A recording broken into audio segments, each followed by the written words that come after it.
నరేంద్ర మోడీ గారు ఈరోజు ప్రధానమంత్రిగా మూడోసారి అధికారంలోకి వచ్చిన తర్వాత తెలంగాణలో పలు అభివృద్ధి కార్యక్రమం పెట్టుకొని పర్యటిస్తున్నటువంటి విషయంలో మేము స్వాగతిస్తున్నాం.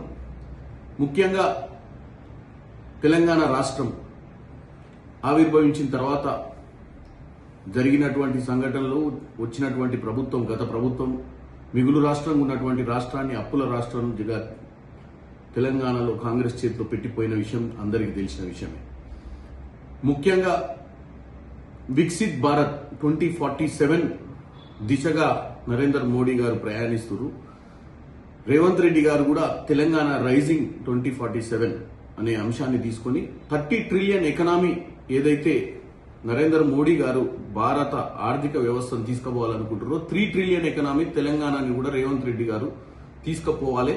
వికసిత్ భారత్ తెలంగాణ రైజింగ్ తో అనుసంధానంగా పనిచేయాలన్న విషయాన్ని ముఖ్యమంత్రి గారు పదే పదే చెప్తూ వస్తున్నారు. పదే పదే చెప్పడమే కాదు, పలుసార్లు ప్రధానమంత్రిని కలిసిర్రు, మంత్రుల్ని కలిసిర్రు, ఎన్నో అంశాలు తెలంగాణ అంశాల గురించి చర్చ చేసిర్రు.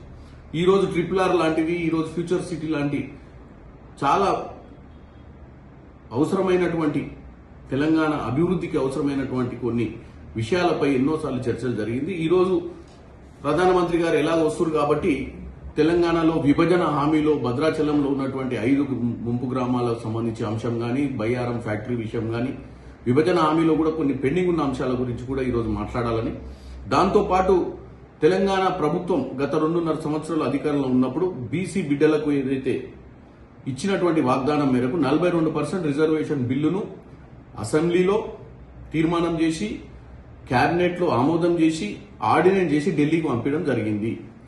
దాని మీద కూడా ఈరోజు తెలంగాణ బీసీ బిడ్డలను ఉద్దేశించి ఒక బీసీ నాయకునిగా, ఎందుకంటే ఆయనే పెద్ద బీసీ నాయకుడు అని బీజేపీ నాయకులు చెప్తున్నారు కాబట్టి, ఒక బీసీ బిడ్డగా, బీసీ నాయకునిగా, ప్రధానమంత్రిగా ఈరోజు వాళ్ళ ఇప్పుడు పెండింగ్ ఉన్నటువంటి ఆర్డినెన్స్ ని ఏం చేస్తారనేది తెలియజేయాలి. జనగణనలో కులగణన కూడా చేస్తామని చెప్పారు కానీ అటువంటి అంశాలు ఏది కూడా దాంట్లో పెట్టలేదు. ఈ మధ్యకాలంలో 16, 17, 18 సమయంలో పార్లమెంట్ నిర్వహించి డీలిమిటేషన్, ఎక్స్టెన్షన్ ఆఫ్ సీట్స్ ని, అలాగే మహిళా రిజర్వేషన్ ని పెట్టి, మహిళా రిజర్వేషన్ మేమందరం వ్యతిరేకమని చెప్పడానికి ప్రయత్నించిన వాళ్ళు. మేము మహిళా రిజర్వేషన్ వ్యతిరేకం కాదని పదే పదే చెప్తున్నాము. మేము చెప్పేది ఏంటంటే, డీలిమిటేషన్ మీరు 2027 సెన్సస్ తర్వాత తీసుకునే విషయమే అయితే, ఇప్పుడు జరుగుతున్న జనగణనలో బీసీ కులగణనకు సంబంధించిన అంశాలు ఏది కూడా దాంట్లో పెట్టలేదనే దాన్ని నరేంద్ర మోడీ గారు గుర్తుంచుకోవాలి. కాబట్టి ఈరోజు తెలంగాణలో ఆయన వచ్చినప్పుడు డెఫినెట్ గా ఈ అంశాలన్నీ మాట్లాడాలి.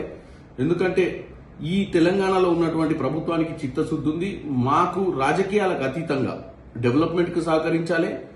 మేము తీసుకున్నటువంటి నిర్ణయం బీసీ కులగణన మీద కూడా వారిలో స్పందించాలని కోరుకుంటున్నాను.